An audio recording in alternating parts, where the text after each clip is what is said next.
Hello Libra, welcome to this reading. My name is Zane and we are going to be taking a look at the current energy for the sign of Libra for the week of June 27th.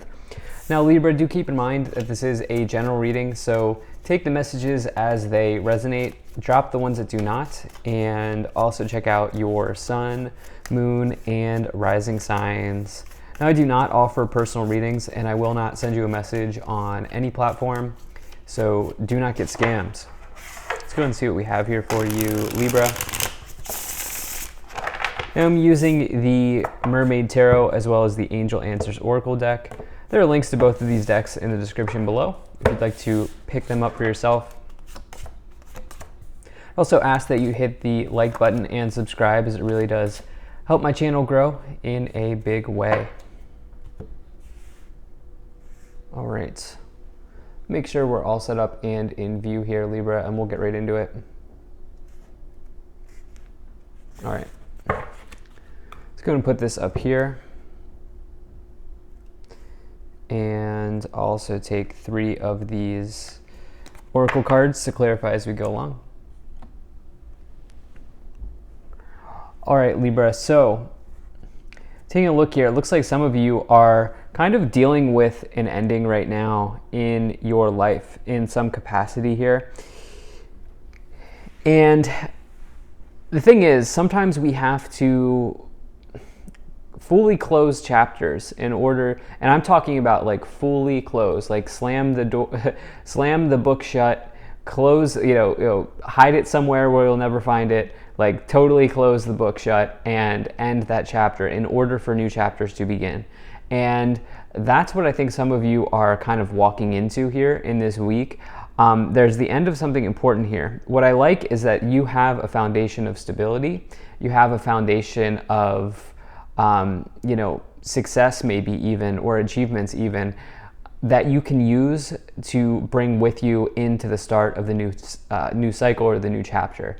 And I will definitely expand on this more as we go along, but let's just go ahead and get right into it here. So in the overall situation, you do have the 10 of Swords. 10 of Swords is really about some type of ending happening in your life, and this is what I'm talking about here. Any 10 in the tarot represents the completion of a cycle, or represents completions. And the thing about the 10 is obviously the illustration on the 10 of Swords is always challenging. And if you look this card up, it's definitely, there are some challenging meanings here with the 10 of Swords.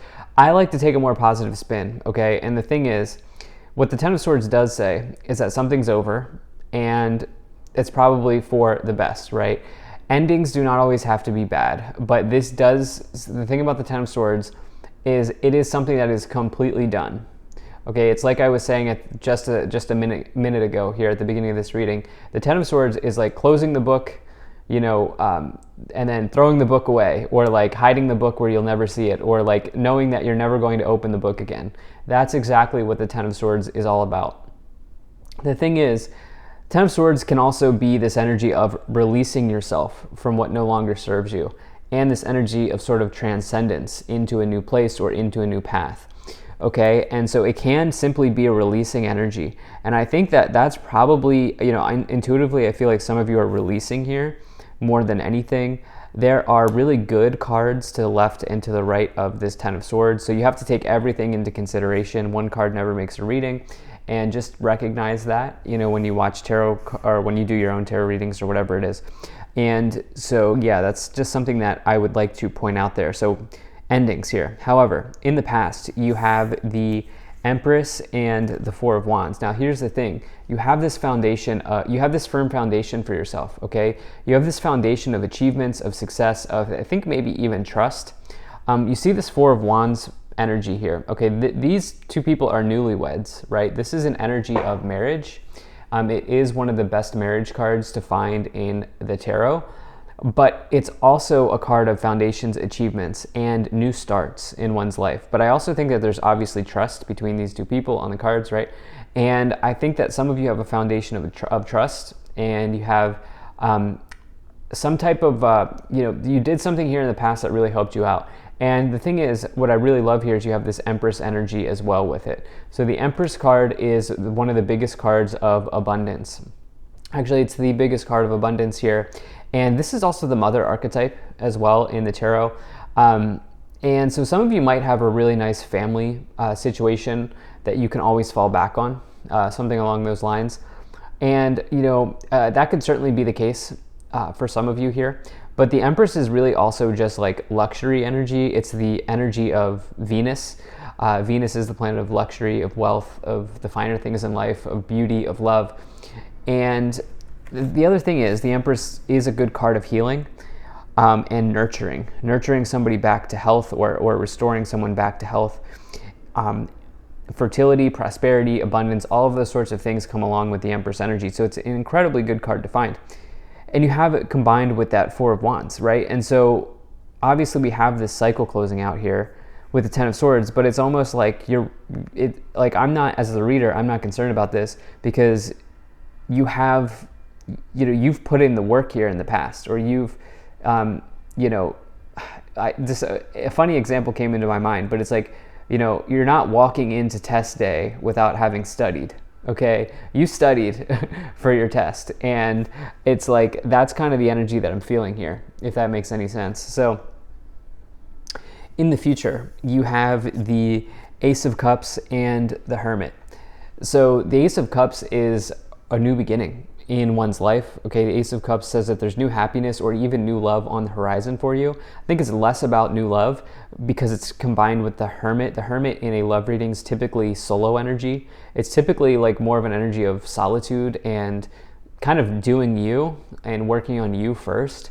And that could just be what this is talking about, which is like if you are looking to bring new love into your life, some of you may be just doing you for this time, for this period of time, or coming up here in the future.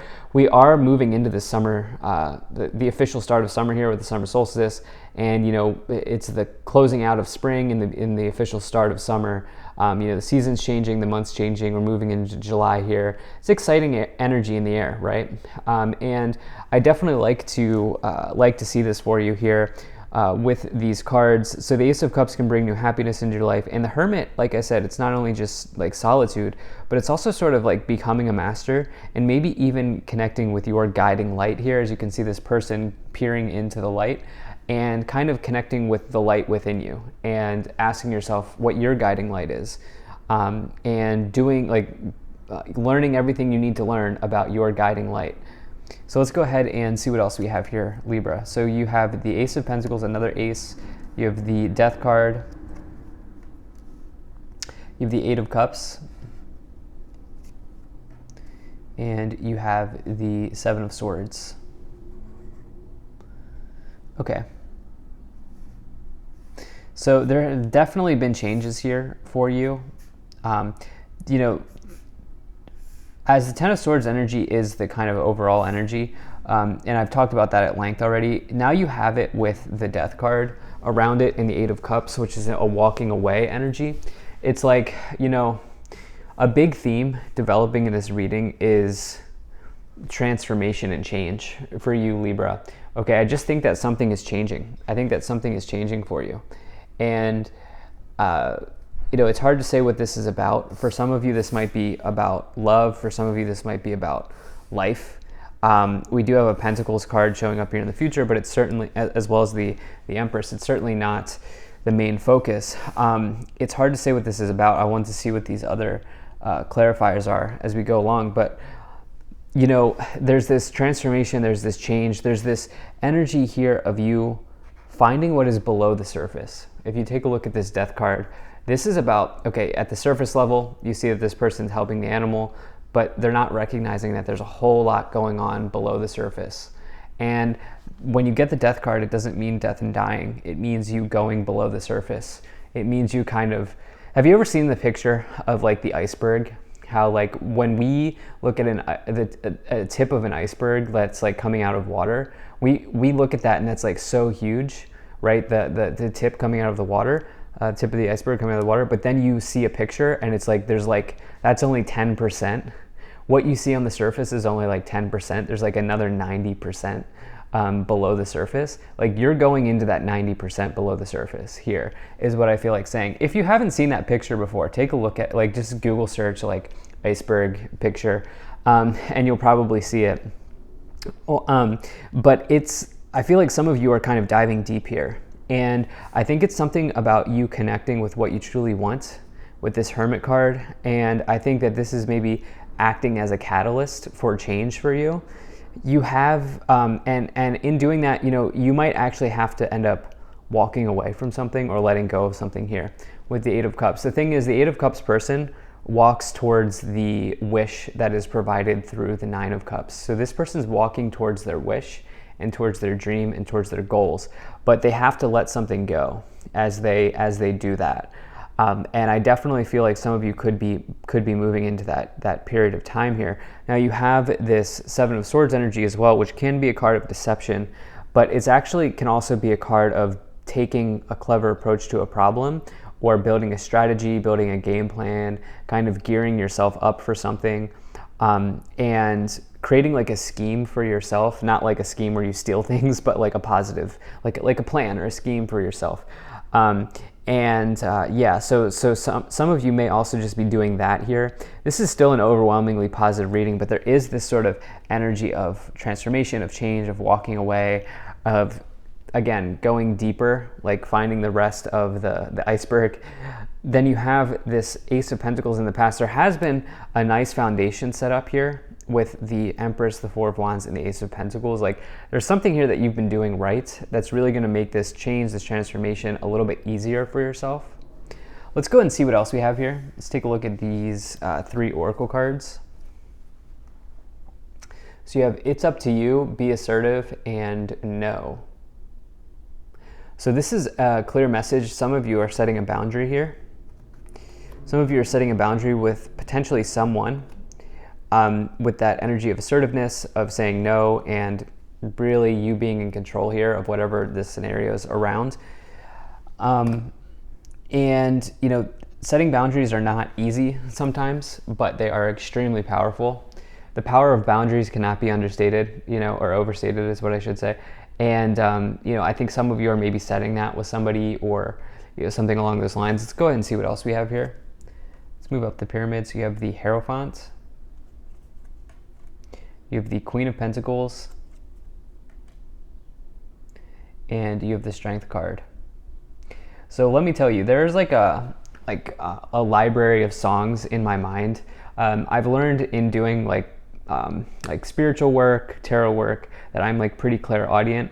And one of the songs in my library that comes in at certain times is that song lyric, I can see clearly now the rain is gone. And as soon as I pulled these 3 cards, I heard I can see clearly now the rain is gone. And it's almost like as we progress up the layers here of the pyramid, it's like you're connecting with something important, and you're learning something. Okay, there's a message of learning here. And I think that this could be a very healing, sort of cleansing understanding. You have the Hierophant. You can see that this person's working away. They're kind of building knowledge here. They're hitting the books. And I even use an example of like you came to the test prepared, like you came to test day having studied. And it is like that it's almost like you are studying something, Libra. It is possible that some of you are in higher education, or you're in school, or you're going back to school, or even if you're not doing formal education, you're just learning something. Maybe you're picking up a certificate, you're doing training, you might be doing something here. And what I like is you have this Queen of Pentacles energy with it as well. I love this Queen of Pentacles illustration because you can see that there's idea generation going on here, that they have that pentacle in their crown chakra, and they're generating an idea in their crown. And this could be an idea around finances. This could be an idea around business, around material situations or work situations. Queen of Pentacles is a very practical person that is quite successful in the workplace in specifically, and or just in their materially in their life. Like they probably own their home, or they probably have investment vehicles or whatever. But some of you are maybe coming up with a really good idea here. Then you have the Strength card. There is something around you setting boundaries or overcoming obstacles that may be a little bit challenging, but are ultimately rewarding and fulfilling. Let's go and see what else we have here. You have the Three of Pentacles, and you have the Ten of Wands. Okay, so the thing is, so you have the Hierophant, which I talked about that as like a learning message, which it can be, but the Hierophant can also refer to your organization or the place that you work at. And you have that with the Three of Pentacles, which can refer to your colleagues, the people that you work with. And it is potential that some of you maybe need to it's possible that some of you need to set a boundary with a colleague or with a work or place situation. That could certainly be the case. Or maybe there's something around overwork as well for some of you. Like some of you may be working way too hard here with the Ten of Wands and the Three of Pentacles and the Hierophant. I'm a big fan of hard work personally in my life, and all my friends know that. My family knows that. Like everybody knows that. But there's also like there's like a fine line and a fine balance that you have to sort of play when it comes to work, right? And you can't always be working. Sometimes you have to take some time. And it's almost like for some of you, this could be on the table here. Let's take a look at what else we have. At the top of the pyramid, you have the Nine of Wands. Yeah, Nine of Wands is a card of boundaries. It is a card of sticking up for yourself and sticking to what you know is true for you. So we are now getting this theme here around boundaries, and I think it's very important. But the Nine of Wands also is the last card before you hit the finish line of the Ten of Wands. So you are completing something important. You are going the distance with 2 tens and the Nine of Wands here. You are crossing the finish line, so I definitely like to see that. On the bottom of the deck, you have the Knight of Cups. This is this dreamer energy. This person is dreaming into the cup and thinking about what could be. It's also, you can see that they're kind of scrying as well. If you've ever seen somebody scry, it's like a divination technique. And so it's like some of you maybe are connecting with spirit as well at this time. But overall, really like this reading. So thank you so much for being here. If you enjoyed this, hit that like button, subscribe. Really appreciate you, and I will see you in the next reading.